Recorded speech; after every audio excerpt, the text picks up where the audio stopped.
ओम श्री विष्णवे नमः। ओम श्री गणेशाय नमः। ओम श्री महासरस्वत्यै नमः।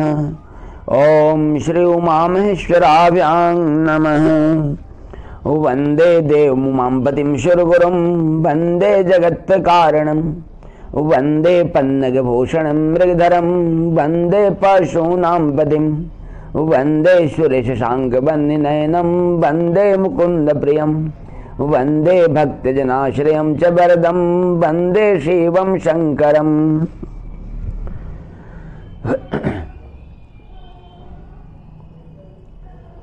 सनातन धर्मानुरागी सज्जन वृंद भक्तगण, आपका इस सनातन धर्म संस्कृति नामक चैनल में हार्दिक अभिनंदन है, स्वागत है। इस सत्र में हम लोग सोम प्रदोष व्रत कथा एवं उस दिन भगवान शिव के पूजन कैसे करें और कैसे हम लोग सोम प्रदोष व्रत के दिन भगवान शिव का पूजन अर्चन बंदन करके उनसे सभी मनोरथों को सिद्ध करें, इसी पर आधारित है।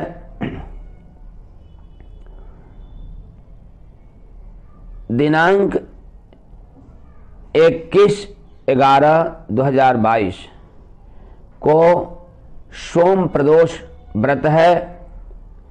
इस दिन अगहन मास की द्वादशी तिथि है। अगहन मास के कृष्ण पक्ष की द्वादशी तिथि है और सोमवार दिन है, जिसके चलते इस दिन सोम प्रदोष व्रत है। प्रदोष व्रत जब भी सोमवार को होता है तो वह अत्यधिक पुण्यदायी और समस्त मनोरथों को पूर्ण करने वाला होता है। बस उसके लिए भगवान शिव की आराधना कैसे करें, यह यदि हम जान लेते हैं तो उस दिन भगवान शिव की आराधना करके हम सभी प्रकार के मनोरथों को सिद्ध कर सकते हैं। सोमवार के दिन प्रदोष पढ़ना अत्यधिक पुण्यदायी है और यह मणिकांचन संयोग है। सोम प्रदोष व्रत के दिन यदि आप व्रत रहते हैं तब तो अत्यधिक उत्तम है। तो इसके लिए आप एक दिन पूर्व ही संध्या समय शुद्ध सात्विक भोजन करें और सोम प्रदोष व्रत के दिन सूर्योदय के पहले अपना नित्य क्रिया स्नान आदि कर लें। तत्पश्चात भगवान आशुतोष शिव को जलाभिषेक करें, उन्हें बिल्वपत्र इत्यादि अर्पित करें तथा उन्हें चंदन लगाएं। स्वयं भी त्रिपुंड का चंदन लगाएं, रुद्राक्ष धारण करें, भगवान शिव को स्पर्श कराकर और भगवान शिव को भी भस्म लगाएं, स्वयं भी भस्म लगाएं और साष्टांग उन्हें प्रणाम करें तथा दिन भर फलाहार करें। फलाहार ही करें, अन्न का पान अन्न ग्रहण न करें और व्रत रहें। तत्पश्चात संध्या समय भी सूर्यास्त के बाद लगभग 1 घंटा जो समय होता है उसमें प्रदोष काल माना जाता है। उस प्रदोष काल में भगवान शिव की संध्या समय आराधना अवश्य करें। सूर्यास्त होने के तुरंत बाद आप भगवान शिव की आराधना प्रारंभ कर दें। उसके पूर्व स्नान आदि से शुद्ध हो लें, शुद्ध वस्त्र पहन लें और यदि शिवालय में जा सकते हैं तो आप शिवालय में चले जाएं और उनका पंचामृत से स्नान कराएं, पुनः शुद्ध जल या गंगा जल से स्नान कराएं। उन्हें चंदन लगाएं और बिल्वपत्र, शमी पत्र उन्हें अर्पित करें। तत्पश्चात वहाँ पर घी का दीपक जलाएं, अगरबत्ती जलाएं, उन्हें नैवेद्य अर्पण करें, फल मिष्टान इत्यादि उन्हें अर्पण करें बिल्वपत्र डालकर। तत्पश्चात उनकी आरती करें। आरती के बाद उनकी स्तुति करें। यदि आप को शिव तांडव स्तोत्र आता हो तो उसे करें, यदि नहीं आता हो तो बाजार से शिव तांडव स्तोत्र की पुस्तक खरीद लें। यदि संस्कृत आती है तो संस्कृत में भगवान शिव की स्तुति करें, नहीं तो उसमें जो हिंदी अनुवाद है वही पढ़कर उसी से उनकी स्तुति करें।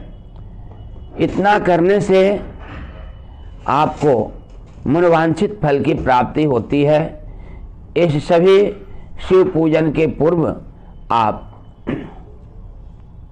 भगवान गणेश का पूजन अवश्य कर लें। तत्पश्चात बताए हुए ढंग से भगवान आशुतोष शिव और माता पार्वती का पूजन करें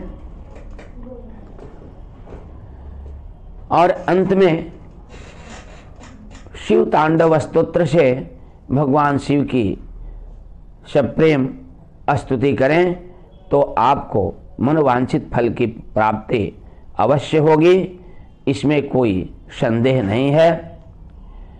शिव तांडव स्तोत्र के कुछ श्लोक इस प्रकार हैं।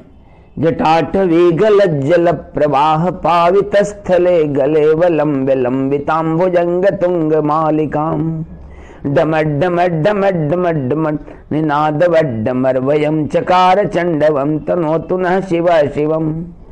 इस प्रकार उनकी स्तुति शिव तांडव स्तोत्र से अवश्य करें। तत्पश्चात साष्टांग प्रणाम करें, उनकी अर्ध परिक्रमा करें और अपनी इच्छाओं को भगवान शिव और वहाँ उपस्थित नंदी से अवश्य कह दें। तत्पश्चात अपने गृह वापस आएं।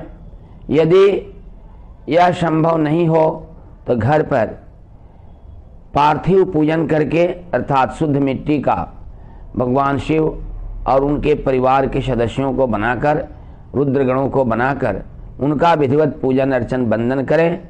इसी प्रकार और घर पर ही उनकी आराधना कर लें, परंतु शर्त यह है कि यह सब संध्या समय होनी चाहिए। सूर्यास्त के बाद 1 घंटा के अंदर यह सब होना चाहिए। तत्पश्चात आपको पूर्ण फल की प्राप्ति होगी। उसके बाद पुनः फलाहार इत्यादि कर सकते हैं और अगले दिन सूर्योदय के बाद स्नान आदि क्रिया करने के बाद भगवान शिव को जलाभिषेक बिल्वपत्र अर्पित करने के बाद पारण करें। इतना करने से ही आपके सभी मनोवांछित इच्छाएं पूर्ण हो जाएंगी, इसमें कोई दो मत नहीं है। भगवान शिव आशुतोष हैं और बहुत ही जल्द प्रसन्न होते हैं। पूर्ण समर्पण के साथ, पूर्ण प्रेम के साथ, स्वच्छ हृदय के साथ आप उनकी आराधना करें तो आपको निश्चित रूप से इच्छित फल प्राप्त होगा। आपका मंगल होगा तथा आपके परिवार का भी मंगल होगा।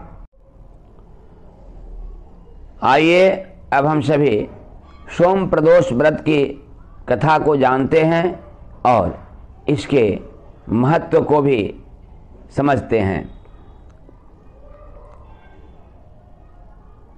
सतयुग में विदर्भ देश में एक ब्राह्मणी रहती थी जो कि जिसके पति मर चुके थे, उनका देहांत हो चुका था और वह अत्यधिक गरीब थी।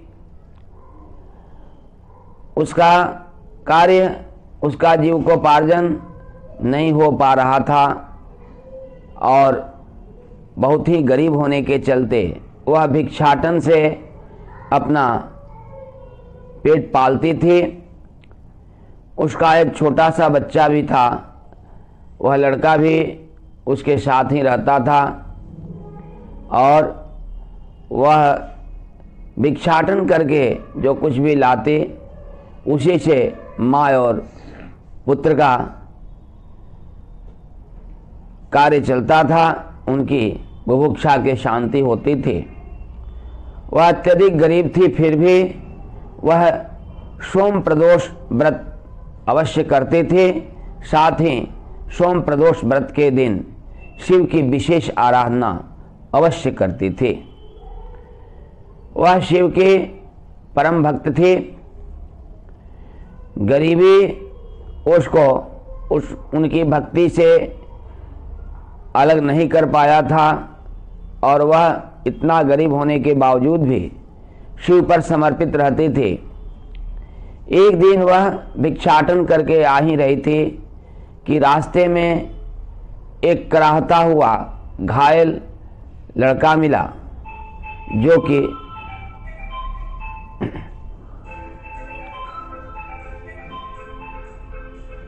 कराह रहा था, दुर्घटनाग्रस्त हो गया था और रास्ते पर पड़ा हुआ था। उसे वह ब्राह्मणी अपने साथ उठाकर लाई और घर पर लाकर उसकी सेवा की और उसे ठीक कर दी। वह पुनः स्वस्थ हो गया। कुछ दिनों के बाद एक गंधर्व कन्या अंशुमती इसे देखकर मोहित हो गई और वह जाकर अपने पिता से बोली। पिताजी भी आकर उसे देखे, उस राजकुमार को। वह लड़का उस विदर्भ देश का राजकुमार था। उसके पिता को दूसरे राज्य के सैनिकों ने, दूसरे राज्य के राजा ने मार दिया था और उसके देश को अपने कब्जे में ले लिया था और वह लड़का इसी क्रम में दुर्घटनाग्रस्त हुआ था। वह गंधर्व कन्या उस पर मोहित हो गई। तत्पश्चात वह जाकर अपने पिता से बोली। पिताजी भी आकर उस राजकुमार को देखे और स्वयं भी उस राजकुमार से वे प्रभावित हुए और उसके बाद उस गंधर्व कन्या की शादी उस राजकुमार से कर दी गई। पुनः गंधर्व सेना उसकी सहायता की उस राजकुमार की और वह अपना खोया राज्य प्राप्त कर लिया और उस ब्राह्मणी की लड़का को वह अपना प्रधानमंत्री नियुक्त किया। इस प्रकार उस ब्राह्मणी का दुख समाप्त हो गया, उसका भिक्षाटन करने का समय समाप्त हो गया और भगवान शिव उस राजकुमार पर और ब्राह्मणी पर, ब्राह्मणी की पुत्र पर अत्यधिक कृपा किए। उन सभी का जीवन सुखमय हो गया और वे सभी अपना जीवन सुखपूर्वक बिताने लगे और भगवान शिव की असीम कृपा प्राप्त करके वे सभी सुखी थे, खुश थे और उन सब का मंगल ही मंगल चारों तरफ हो रहा था। यह कथा हमें यह बताती है कि भगवान शिव की आराधना अत्यधिक सहज है और वे बहुत ही सहज ढंग से प्रसन्न हो जाते हैं, बशर्ते हमारा प्रेम, हमारा समर्पण उनके प्रति स्वच्छ हृदय से हो तो निश्चित रूप से फल मिलता है, इसमें कोई संदेह नहीं है। इस सत्र को भगवान शिव के चरणों में ही अर्पित करते हुए संपन्न किया जाता है। पुनः हम सभी मिलेंगे अगले सत्र में। तब तक के लिए सबको साधुवाद एवं कोटिशः प्रणाम।